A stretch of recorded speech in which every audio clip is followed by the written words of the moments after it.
राधे राधे, श्री शिवाय नमस्तुभ्यम। कैसे हैं आप सभी लोग? ठीक हैं। अभी हम देखो 10वां अध्याय सुनाएंगे इसमें वैशाख के मातम में। तो और आप लोग ज़रूर सुनिएगा, थोड़ा थोड़ा धीरे धीरे समझ में आती है कथा, क्योंकि इसको सुनने मात्र से वैशाख में बहुत पुण्य की प्राप्ति होती है। पता नहीं मेरे चश्मे में भी थोड़ा ऐसी आँखों पे स्वेलिंग सी आ रही है हल्का सा। राधे राधे, श्री शिवाय नमस्तुभ्यम। तो 10वां अध्याय हम शुरू कर रहे हैं। श्री शिवजी महाराज ने ब्रह्मचार्य व्रत धारण कर लिया। गंगा तट पर एक वृक्ष के नीचे तप करने लगे। दक्ष की पुत्री पतिव्रता सती ने राजा हिमाचल के घर उसकी स्त्री मेनका के गर्भ से पार्वती के रूप में जन्म लिया तथा वहीं पर उनका पालन पोषण होने लगा।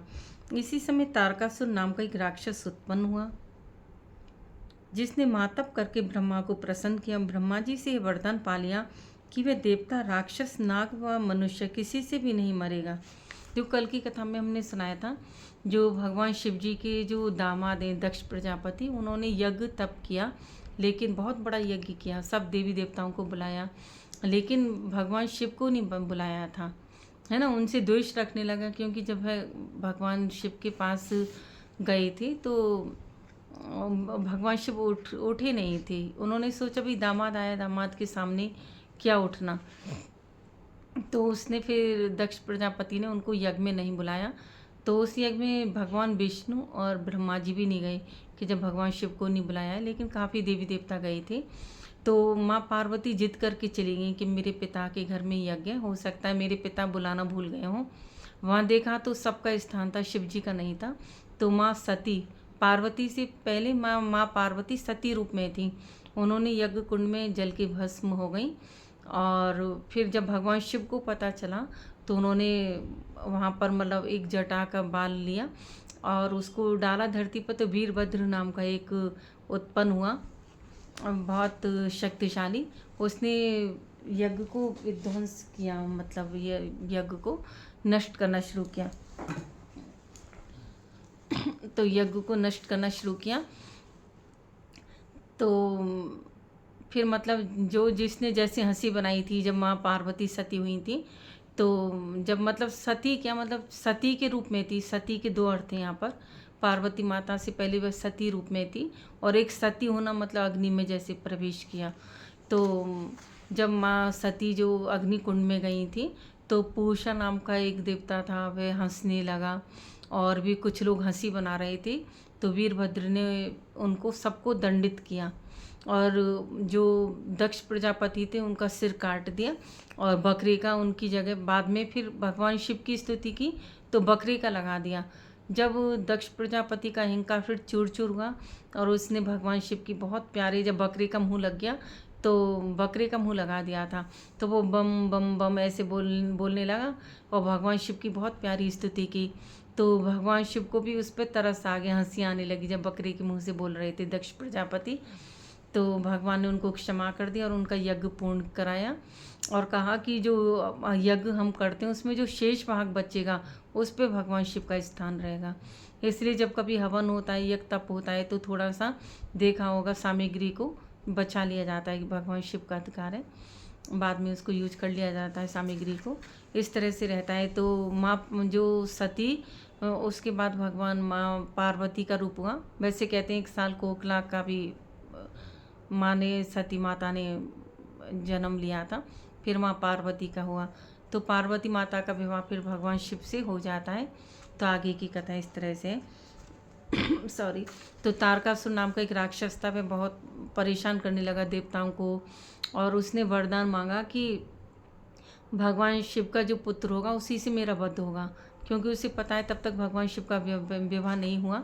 सती माता जब अग्नि प्रवेश कर गई थी, तो उसने सोचा तो इनके पुत्र कहाँ से होगा।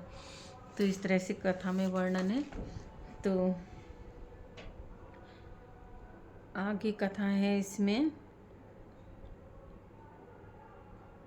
राक्षस ने सोचा कि जब शिव के स्त्री नहीं तो पुत्र कहाँ से होगा, फिर मृत्यु ही कैसे हो सकेगी। इस कारण कह दिया कि तथास्तु। ऐसा वर पाकर तारकासुर ने सबको दुख देना आरंभ कर दिया, देवताओं को अपना दास बना लिया, देवांगनाओं को दासी। इस प्रकार जब देवता अत्यंत दुखी हो गए तो वे ब्रह्मा जी के पास पहुँचे। ब्रह्मा जी ने उनके दुख को सुनकर कहा कि वर देते समय हमने उस राक्षस को कहा था कि उसकी मृत्यु शिव के पुत्र के हाथ से है, अतः सिवाय रुद्र के पुत्र के उसकी मृत्यु और किसी उपाय से नहीं होगी। इसलिए ऐसा उपाय करना चाहिए कि शिव की स्त्री सती ने दक्ष के यज्ञ में अपने प्राण दिए थे, अब उसने पार्वती के रूप में हिमाचल के घर जन्म लिया है, परंतु रुद्र भगवान हिमाचल के शिखर पर घोर तप कर रहे हैं। सो ऐसा उपाय करना चाहिए जिससे रुद्र का पार्वती के साथ पाणी ग्रहण हो जाए। तब सब देवताओं ने इंद्र सहित अमरावतीपुरी में जाकर गुरु बृहस्पति जी से सलाह ली और फिर इंद्र ने अपने कार्य की सिद्धि के लिए नारद तथा कामदेव को बुलाया और उनसे कहा कि वह हिमाचल के घर जाकर उनको समझाएं कि पहले जन्म में दक्ष की पुत्री श्री शिव जी की पत्नी अब पार्वती के रूप में तुम्हारी पुत्री हुई है। सती के वियोग में श्री महादेव जी तुम्हारे शिखर पर तप कर रहे हैं, इसलिए तुम अपनी कन्या का विवाह उनसे कर दो, जिससे वह जाकर उनकी सेवा कर सकें, वही उसके पति होंगे। इंद्र की आज्ञा पाकर नारद जी को जैसा समझाया था वैसा ही करने के लिए चले गए और फिर इंद्र ने कामदेव को बुलाया कि सब देवताओं के हित के लिए तुम बसंत ऋतु के सहित तपोवन में जहाँ रुद्र तपस्या कर रहे हैं जाओ और वहाँ पर बसंत का विस्तार करो, और जब पार्वती जी वहाँ पहुँच जाएं तब धनुष चढ़ाकर ऐसा बाण मारो कि शिवजी मोहित हो जाएं। उनका संगम होने पर सब कार्य अवश्य पूरे हो जाएंगे। कामदेव ने ऐसी आज्ञा पाकर रति को साथ लेकर तपोवन में बसंत ऋतु का प्रयास किया। उस समय श्री महादेव जी के पास उनकी सेवा करने के लिए पार्वती जी बैठी हुई थीं। तभी कामदेव ने पीछे की तरफ से वृक्ष की ओट में होकर शिव को बाण मारा तो शिवजी का मन चलायमान हो गया। कामदेव दूसरा बाण चलाने ही वाला था। शिव को यह विचार उत्पन्न हुआ कि उनके मन का चंचल होने का क्या कारण है, और जब उन्होंने चारों तरफ देखा तो कामदेव दिखाई दिया। क्रोध से अपने मस्तक से तीसरा नेत्र खोला तो उसमें से ऐसी अग्नि उत्पन्न हुई जिससे सारा संसार भयभीत हो गया, और उस अग्नि से धनुष सहित कामदेव भस्म हो गया। सब देवता अपने कार्य की सिद्धि समझकर इधर उधर गए तथा पार्वती जी भी एक ओर डर कर दूर जा खड़ी हुई। तब स्त्री की निकटता दूर करने के लिए महादेव जी भी अंतर्ध्यान हो गए। हित की सिद्धि करने वाले देवताओं का कार्य सफल न हुआ, किंतु उल्टा अनर्थ हुआ। जो कोई साधुओं से दुष्टता करता है उसके साथ ऐसा ही है। इसी से इक्ष्वाकु वंश का राजा भी साधुओं को अप्रिय था, क्योंकि वह भली बात साधुओं की सेवा नहीं किया करता था, इसलिए उसने महान दुख भोगे और बुरी से बुरी योनि में जन्म लिया।